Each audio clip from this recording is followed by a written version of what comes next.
podcast Merasa PGSD, ruang diskusi terbuka dari, oleh, dan untuk mahasiswa. Saya Fazara Joya Siva, mahasiswi PGSD Angkatan 2024. Dan di episode kita hari ini, kita akan membahas topik yang sangat penting dan sangat relevan.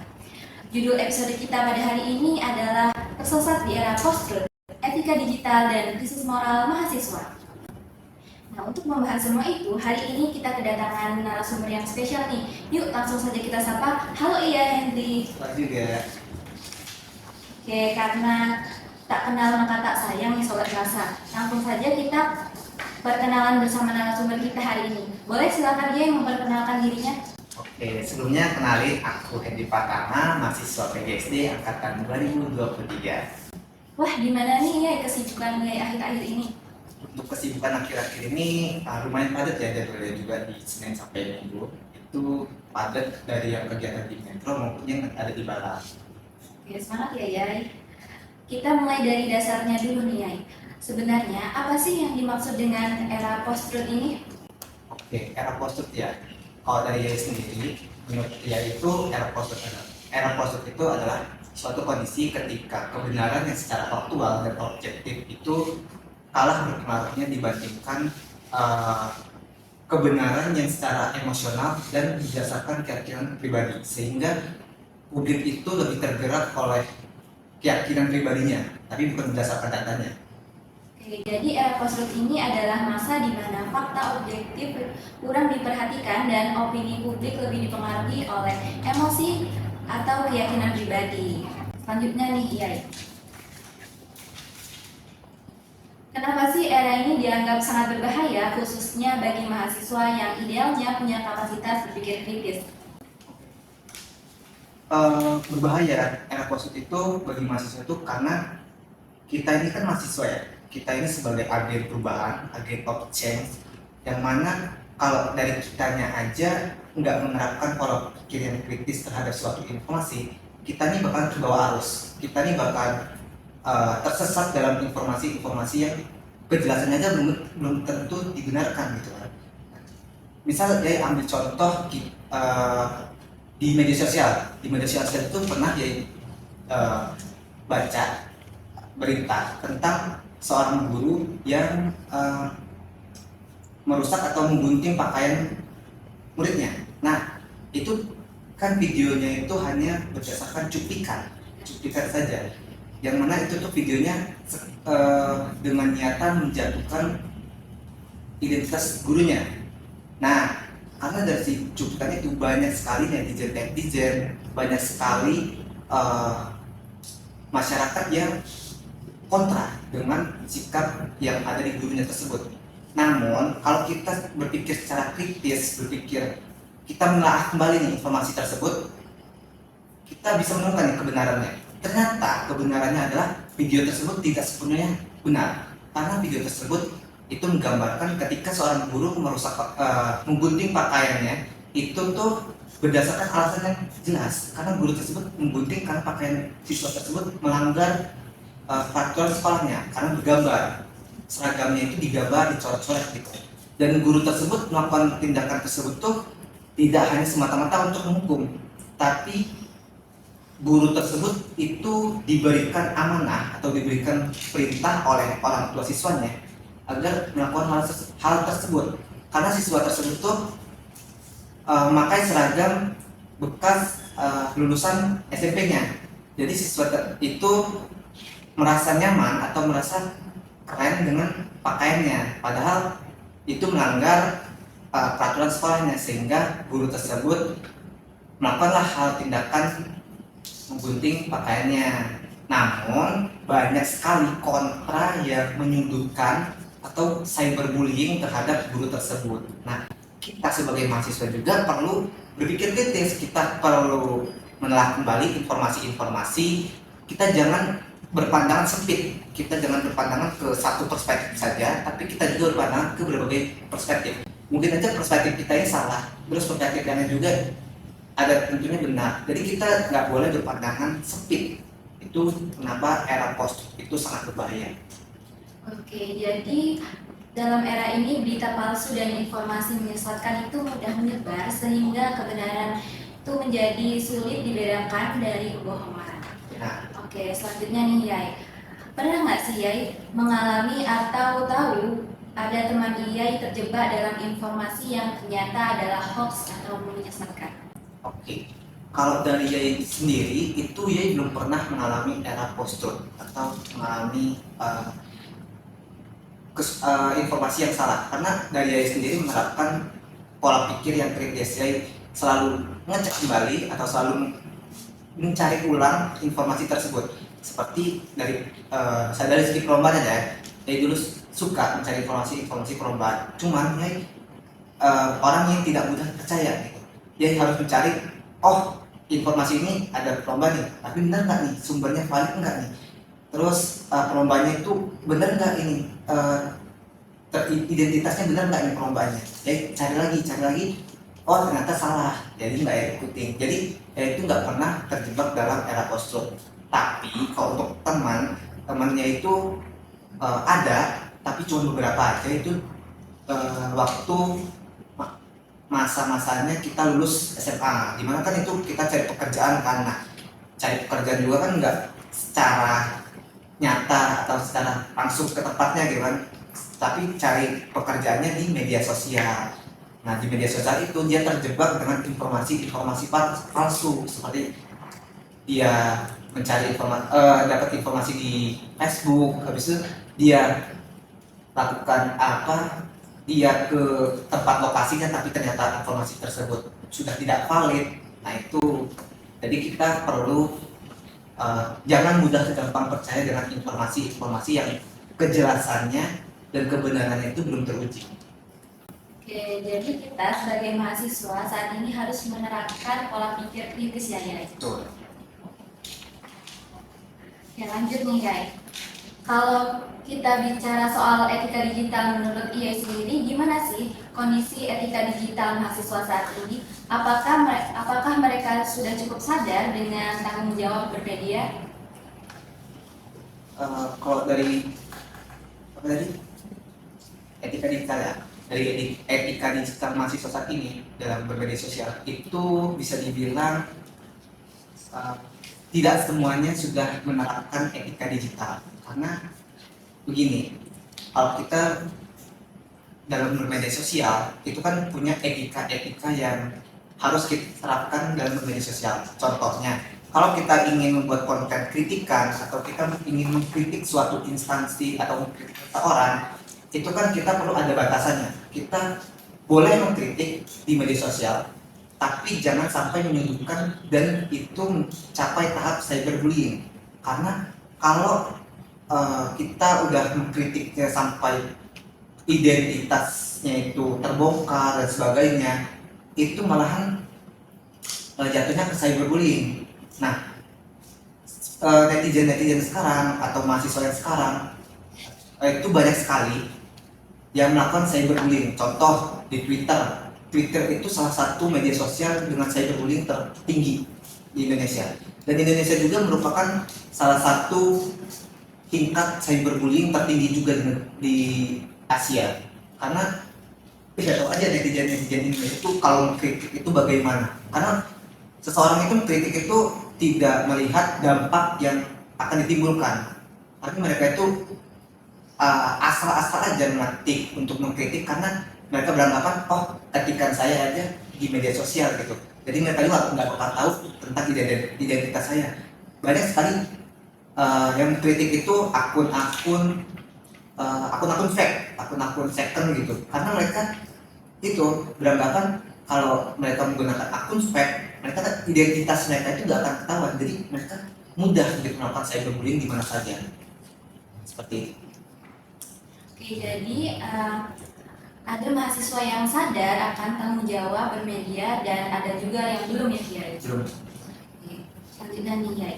Banyak mahasiswa aktif bersuara di media sosial, tapi apakah mereka itu sebenarnya paham batasan dan tanggung jawabnya saat menyampaikan opini di ruang digital? Oke, kalau untuk batasan itu sangat seperti ada yang sudah tahu batasannya, ada yang juga yang belum batasannya. yang tahu batasannya tuh kita kalau dari media sosial kita kan punya etika-etika yang tidak boleh kita langgar, tidak boleh kita lewati. Nah, banyak juga mahasiswa saat ini contoh seperti konten edukasi. Konten edukasi itu kan menggunakan bahasa yang sopan, bahasa yang sehingga tidak melanggar etika dalam bermedia sosial. Namun kalau yang lebih parahnya adalah ketika kita membuat suatu postingan atau konten dengan kritikan ke institusi maupun ke orang lain. Nah, di situ banyak ada juga mahasiswa yang sudah tahu batasannya, tidak melewati batasan etika dalam bermedia sosial, tapi ada juga yang sampai sudah melewati. Contohnya seperti kita sudah menyudutkan seseorang atau menyudutkan instansi sampai kita menyebarkan data pribadi orang tersebut. Itu kan sudah melanggar hak atau melanggar etika dalam bermedia sosial. Seperti itu. Oke, jadi kita sebagai mahasiswa harus beretika baik ya dari dalam ruang digital saat ini. Nah, pertanyaan selanjutnya nih ya, apa saja sih bentuk krisis moral yang sering ia lihat di lingkungan digital mahasiswa ini? Krisis moral ya di lingkungan mahasiswa itu saat ini itu banyak sebenarnya. Seperti ada doxing atau penyebaran data informasi pribadi seseorang, ada juga cyberbullying, yaitu melakukan kritikan tajam ke seseorang di media sosial. Lalu juga ada pemalsuan identitas atau penyebaran informasi yang tidak jelas. Banyak sekali di mahasiswa saat ini. Ya, jadi contohnya itu seperti yang tadi ia jelaskan, seperti doxing, komentar toksik, atau menyebarkan informasi tanpa verifikasi aja. Betul sekali. Oke, kita lanjut ya. Gimana sih menurut Iai, apakah media sosial sekarang justru membuat kita makin terjebak dalam bias dan gampang percaya sama kebenaran yang belum tentu benar? Kalau dibilang mahasiswa saat ini tuh terjebak dalam era post-truth, sudah pasti iya. Karena seperti yang saya bilang tadi, banyak sekali mahasiswa sekarang itu yang tingkat literasi atau minat membacanya itu sangat kurang, yang mana sehingga menyebabkan mereka itu terjebak atau mengikuti arus globalisasi saat ini, sehingga mereka itu gampang percaya dengan satu pandangan saja tanpa memikirkan pandangan yang lain gitu. Mereka percaya dengan keyakinan yang mereka percayai, tapi mereka nggak melihat data atau kebenaran secara data gitu. Oke, dan seberapa besar sih pengaruh algoritma terhadap cara mahasiswa berpikir dan membentuk opini publik menurut dia? Oke, algoritmanya. Seperti kita tahu kan, algoritma dalam media sosial itu tergantung preferensi yang kita cari. Kalau kita mencarinya tentang misal tentang konten-konten hiburan, pasti yang muncul di media sosial kita adalah konten hiburan semua. Tapi kalau kita mencari konten edukasi, pasti akan muncul tentang konten edukasi. Nah, pengaruh algoritma ini sangat penting. Karena apa? Karena kalau kita, ya pasti tiap hari kita buka media sosial. Terus kalau kita buka media sosial, pasti keluarnya adalah sesuai dengan algoritma yang ada di media sosial kita kan. Nah, sehingga mereka itu cenderung lebih menyukai konten hiburan atau menyukai konten-konten yang ada di referensi mereka, sehingga pola pikir kritis mereka itu hanya satu pandangan saja gitu. Kalau misal di dalam konten dalam algoritma media sosial dia itu tentang konten hiburan. Nah, ya udah, mereka akan tiap harinya akan buka konten hiburan aja. Terus gitu. Mereka pola pikir mereka akan tergerus gitu untuk tidak memiliki pola pikir yang secara kritis. Jadi pengaruhnya itu sangat besar ya. Bisa nggak sih ya tekanan itu bikin orang membenarkan informasi hanya sekedar viral saja? Iya, tekanan sosial untuk tergantung viral itu sangat besar ya. Nih, ya ada contoh temannya ya. Temannya itu pernah ada ikut demonstrasi, tapi temannya itu nggak tahu nih latar belakang dan isi dalam demonstrasinya itu apa. Dia itu hanya sekedar ikut-ikutan dan terbawa arus. Dia diajak temannya itu ikut demonstrasi, tapi dianya itu nggak tahu nih latar belakang kenapa dia demonstrasi itu apa. Cuman dia itu hanya ingin ikut-ikutan aja karena dia ingin kayak mengikuti orang lain dan mengikuti tren-tren yang viral gitu, demonstrasi dan sebagainya gitu.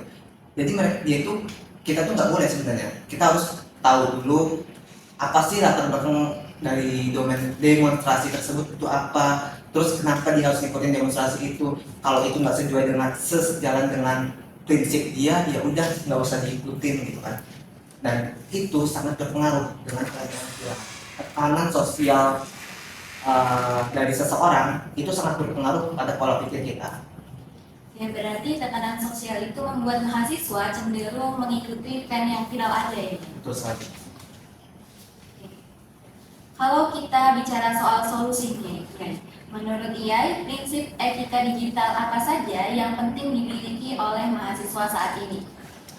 Prinsip mahasiswa saat ini itu yang pertama pastinya mengecek kembali informasi. Kita perlu verifikasi data tersebut, apakah data tersebut benar atau data tersebut salah. Itu sangat penting karena globalisasi saat ini, digital saat ini itu sangat tinggi banget. Karena kalau kita nggak mengecek kembali informasi tersebut, kita nggak memverifikasi nih informasi yang ada, itu membuat kita akan tersesat di era digital. Terus yang kedua adalah kita juga perlu mempunyai prinsip integritas informasi, dimana kita informasi tersebut perlu kita uji, perlu kita cari lagi, perlu kita verifikasi data tersebut sehingga data atau informasi yang kita cari itu benar-benar kejelasannya itu benar-benar teruji gitu. Tuh. Jadi kita harus menerapkan prinsip integritas informasi ya. Benar sekali. Lalu nih ya, bagaimana sih kita bisa membangun budaya berpikir kritis dan kebiasaan verifikasi informasi di kalangan mahasiswa saat ini? Kalau itu cuma satu sih sebenarnya, yaitu perbanyak membaca. Karena dengan membaca ya, kita itu bisa memperluas wawasan kita bisa memperluas sudut pandang dan perspektif kita, sehingga kita itu nggak hanya bergantung pada satu perspektif aja. Kita ini seringkali hanya percaya dengan perspektif yang kita punya, tapi kita nggak membuka ruang diskusi untuk orang lain. Kita nggak melihat perspektif orang lain terhadap informasi tersebut itu bagaimana. Jadi kalau kita memperbanyak membaca, memperbanyak literasi, diharapkannya seseorang tersebut itu dapat membuka pikiran mereka, membuka pola pikir mereka itu, sehingga mereka mendapatkan perspektif yang lain. Seperti itu. Oke, jadi kita harus memperbanyak literasi untuk memperluas wawasan kita sebagai mahasiswa. Nah, terakhir banget nih ya. Menurut dia, di tengah arus post-truth ini, apakah mahasiswa masih bisa menjadi agen perubahan? mahasiswa menjadi agen perubahan pastinya masih bisa dan harus bisa sebenarnya. Karena kita ini mahasiswa, kita ini adalah di kondisi kita ini masih di eranya usia produktif. Nah, di usia produktif ini kita itu akan jadi agen perubahan untuk negara kita. Karena sebentar lagi 15 tahun yang akan datang adalah Indonesia Emas 2045, dan kita sebagai generasi muda, sebagai remaja itu pastinya perlu atau menjadi agen perubahan untuk Indonesia Emas 2045. Seperti itu. Wah, Masya Allah sekali ya Sobat Merasa, perbincangan kita bersama Yai Chandri kali ini. Jadi kesimpulan yang dapat kita ambil dari perbincangan pada hari ini adalah bahwa mahasiswa bisa menjadi agent of change atau agen perubahan di tengah arus post-truth ini. Dan juga tadi ada prinsip etika digital yang harus kita miliki sebagai mahasiswa. Selanjutnya nih Iai, apakah ada closing statement yang ingin Iai sampaikan untuk mahasiswa di luar sana? Untuk proses saat ini sih buat mahasiswa saat ini tuh lebih perbanyaklah membaca. Dengan membaca kalian akan punya sudut pandang dan perspektif yang lebih luas, sehingga kalian itu tidak hanya bergantung pada perspektif kalian, juga kalian akan dapat membuka atau memperluas ruang diskusi kalian, sehingga kalian tidak hanya bergantung pada satu perspektif saja. Kita ini hidup di era digital, kita ini era globalisasi ini sangat-sangat tinggi, dimana kita sebagai mahasiswa juga perlu meningkatkan pola pikir yang kritis sehingga dapat beradaptasi di era digital saat ini. Oke Sobat Merasa, itulah tadi perbincangan kita mengenai etika digital dan krisis moral mahasiswa. Semoga dengan adanya obrolan ini dapat bermanfaat bagi kita, khususnya para mahasiswa dalam bermedia sosial. Jangan lupa untuk follow akun sosial media Forkom PGSD dan sampai jumpa di episode selanjutnya.